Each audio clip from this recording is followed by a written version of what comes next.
I'm joined now by Imani Cheers. She teaches media and public affairs at George Washington University here in Washington, D.C. Thanks for joining us. So, Thank you for having me. Why is the United States so divided?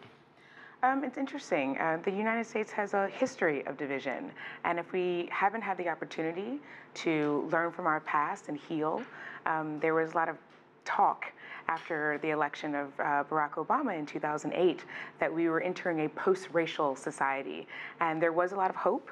I didn't necessarily buy that we were post-racial. I think that throughout his presidency, we saw the vile and evil racist remarks reared towards him as well as his wife and his family.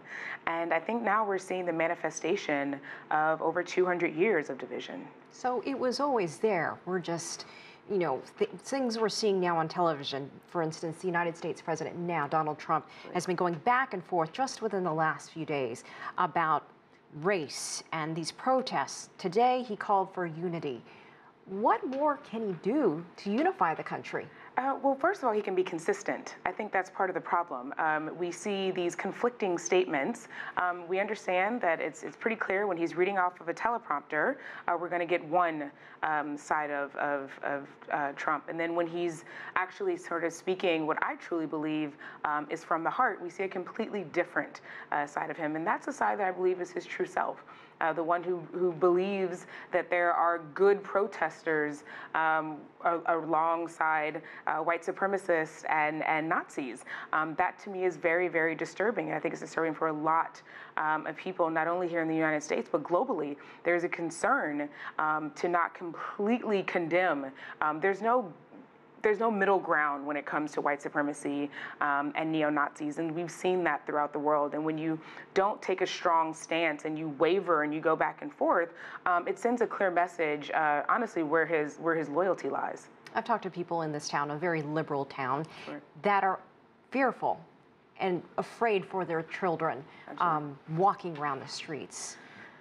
Why are they so afraid? I think they're afraid because they see now the emboldened attitudes of individuals who do not want peace in this country, and they want to continue to stoke racial separation and violence.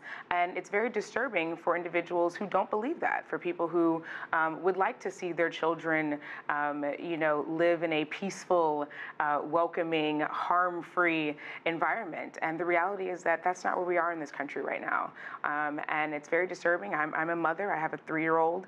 And when I think of the world that he's growing up in, I'm fearful for him. He's a young black boy, and soon he's going to become, a black man. And what that means in this country is very fearful. People of color, immigrants, minorities, it's a very frightening time, because when you have the commander-in-chief, what some like to call the leader of the free world, sympathizing with white supremacists and neo-Nazis, that sends a very alarming vibe to the rest of the country. And the world is watching. Just Wednesday, hours ago, a United Nations committee that deals with racism issued this early warning to the United States about what is happening in this country. Other countries in the past have issued travel warnings to its citizens to, hey, stay safe out there. Absolutely, and that's what we've seen really, in the last eight months. We've seen countries who are constantly aware that the United States is not the welcoming place for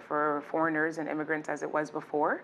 And I think that it's very real when this warning has only been issued to a handful of countries in the past. And these aren't countries that we want to necessarily be aligned with when it comes to this particular theme, which is that there are some very, very, very serious undertones. And we've seen what this leads to. And that's the interesting part. History, we don't want it to repeat itself. We know what happens when you embolden individuals who are violent by nature, who want separation in this country for races and religions and people of different sexual orientations. And that's very, very, very frightening. So I think it's important from a global perspective. I just came back from South Africa on Monday. A global perspective that the world is watching and taking note. And in places like South Africa, who has a very, very, very recent history of apartheid, and those wounds are still very fresh, they say, this is not the way to go. So when you have people in South Africa saying, hey, good luck, I think that's something that we need to be alarmed for. It is exciting to know that there are people here who are resisting this type of vibe that we see in this country and the feelings and the sentiments. There are people who are resisting this current administration, and they're flip-flopping, and we're going to hold them to task, and we'll see what happens. All right, Imani Cheers, we appreciate your perspective. Thank you for joining us. Thank you for having me.